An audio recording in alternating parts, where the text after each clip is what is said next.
Hi, no messing around. I'm Headley, another fat bearded man, talking about records, and this is the 2022 vinyl tag.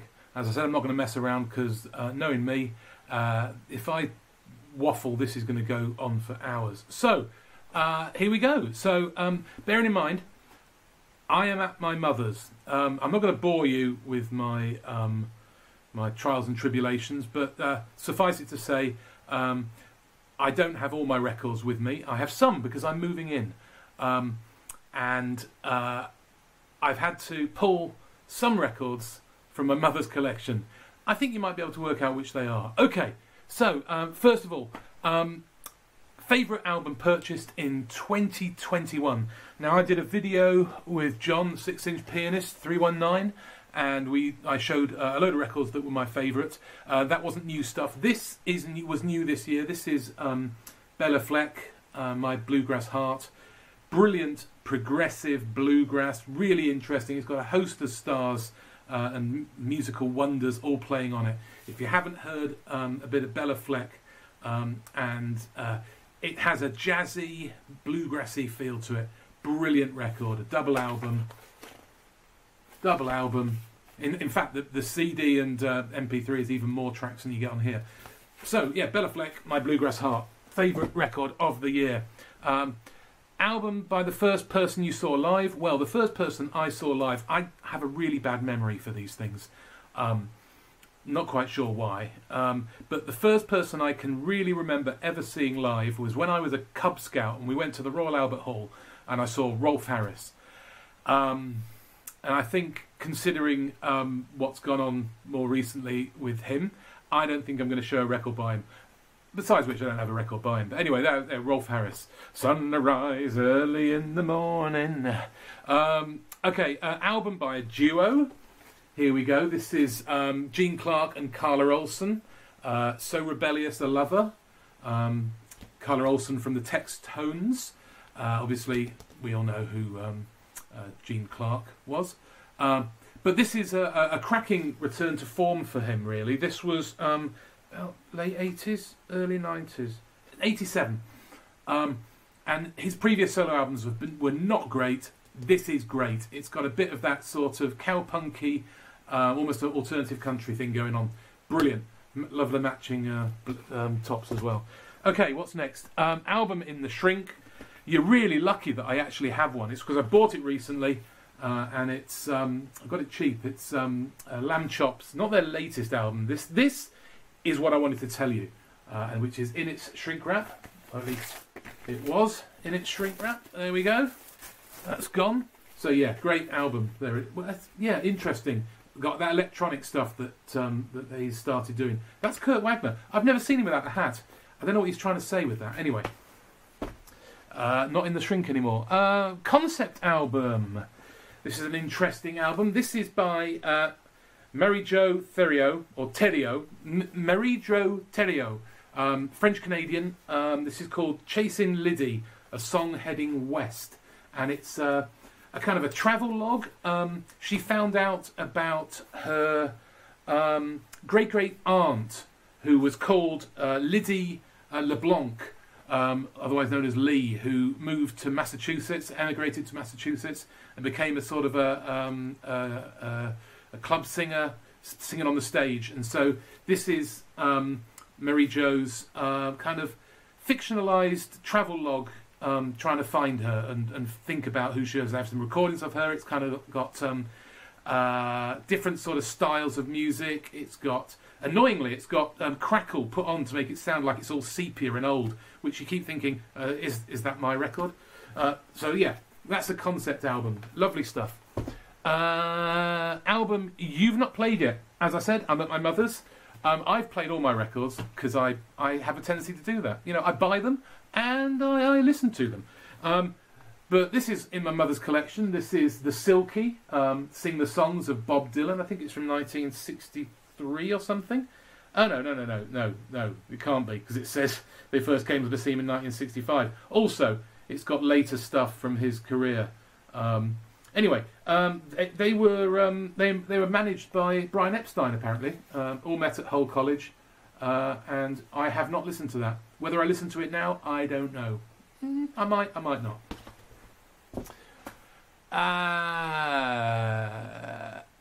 An artist you've discovered in 2021. That Bella Fleck album I showed earlier had a load of guests on it, and one of them that guested on it is a guy called Billy Strings, and he is an up-and-coming bluegrass musician, and this is his new album, Renewal. This came out this year, which I got. He won a Grammy for the best, is it bluegrass album or folk album?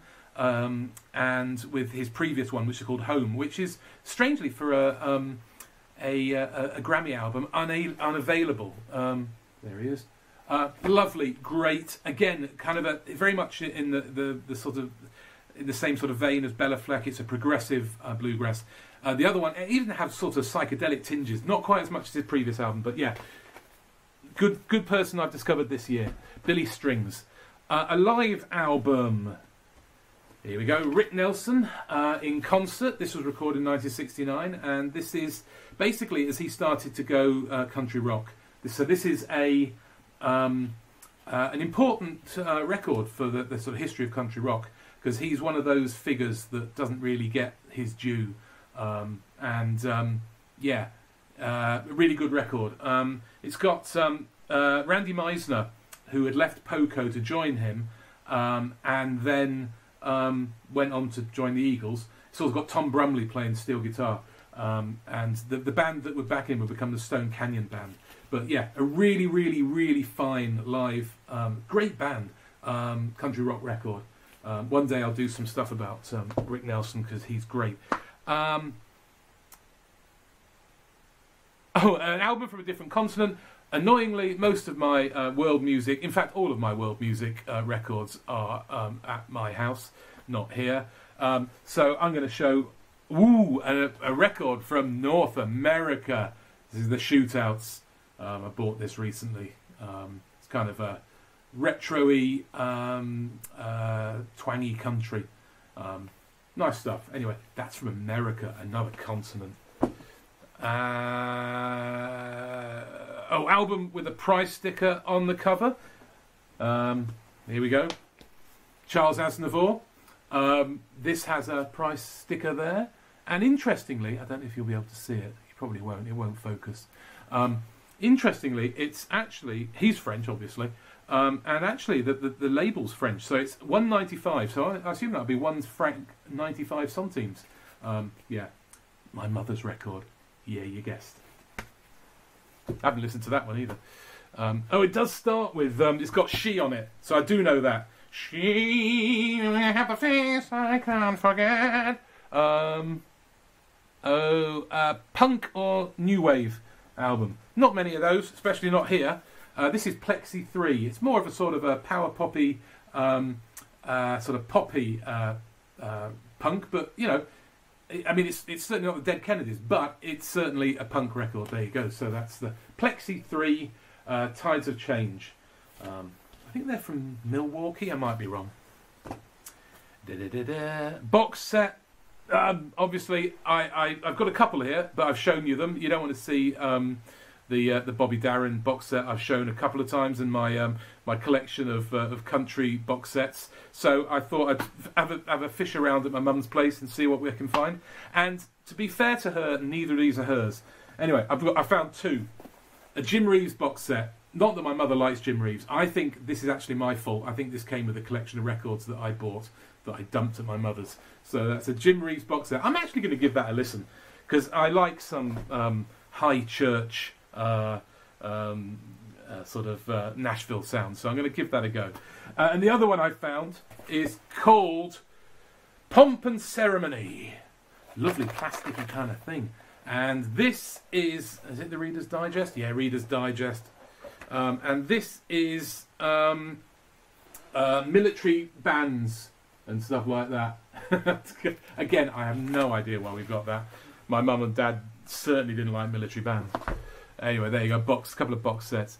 Album with a sporting theme. This is the Mountain Goats. Beat the Champ, which is a kind of I could have had this for a concept album. Concept album about Mexican wrestling. Great stuff. So it's all about wrestling. Okay, a jazz album. Got Henri Texier, Varesh. I think that means kelp in French. I've shown one of his albums before. This is his second record, I believe. Great. There's a picture of him playing the oud. So it's kind of jazz, folk world. Lovely stuff. Really like it. A best of album. I couldn't really find any kicking around. The only one I could find was the Eagles' Greatest Hits. And considering this is the biggest selling record in America, I thought, well, you know, hey, I mean, if it's good enough to be put into the Library of Congress, it's good enough for this video. Yeah, apparently it got overtaken by Thriller after Michael Jackson died, but for some reason it's taken top place again. I don't. Does that mean people after things found out about Michael Jackson that they've destroyed them? Does that count? I don't know. So anyway, the Eagles. Album with at least 8 people on the cover. It's an EP actually, but this is Sufjan Stevens, and this is All Delighted People EP, which is actually a double record. But look at all these people on the cover and on the back of the cover, millions of them, and on the inside. And I think there's Sufjan Stevens. I think I found him. It's like Where's Wally or Where's Waldo. I think, is that him as well? I think that might be him as well. Have I found him there? Not in there. Anyway, this is brilliant. An EP, but really, it's got as I said, it's got 2 records. But technically speaking, if you see there, it's got A, B, and C. So most records, when you do that, you either have a blank side or you have an etched side. But what Sufjan Stevens has done is he's actually sat at the piano and tinkled some improvised stuff for that 4th side. And I tell you what, it sounds better than some sort of minimalist neo-classical that I've heard. There you go. So that was loads of people, more than 8 people, considerably more than 8. The soundtrack. This is the record I bought this, but I actually gave it to my mother. This is the soundtrack to the Blinderbeck collection. Well, the Blinderbeck Affair, the Blinderbeck tapes, and the Blinderbeck Connection were 3 TV series. Kind of wistful comedy drama starring James Bolan and Barbara Flynn from the 80s. One of my favourite TV programmes. And it was all based on a jazz fan being offered some tapes of Bix Beiderbecke, only to find that they had incriminating interviews which uncovered local government conspiracy. So yeah, really fun stuff by written by Alan Plater, great stuff. But this introduced me, to Bix Beiderbecke, and I love Bix Beiderbecke. It's got Kenny Baker. You can probably see that on the front, Kenny Baker. So this is Yorkshire Television. So yeah, there you go. That's the soundtrack. Show some VCLT. Now I want to apologise to a number of people, John Bellamy and Martin Parrott, James Griffiths, who have sent me records, and I've probably not given them their due and said thank you. So thanks for those, but I don't have any of those records with me. What I did have with me is this, which John, the 6-inch pianist, sent me, and it's Sweet Rhode Island Red, Ike and Tina Turner, which is annoying because I didn't have Rhode Island when I was doing those states of America. Anyway, nice to have that. Thank you, John. There you go, VCLT. Album with no writing on the cover. Here we go. This is David John Shepherd, and it's called Vertical Land, and it's kind of neoclassical, almost like soundtrack music almost. Really relaxing, but yeah, nice sort of abstract cover. Kind of very much reflects the music within, I think. So yeah, so that's No, writing on the cover. Yeah, that's what it was. Okay, a 7-inch single. How about Marlene Dietrich sings Blowing in the Wind, Bob Dylan. This is a German pressing. I don't know why we've got a German pressing. My parents had, but yeah.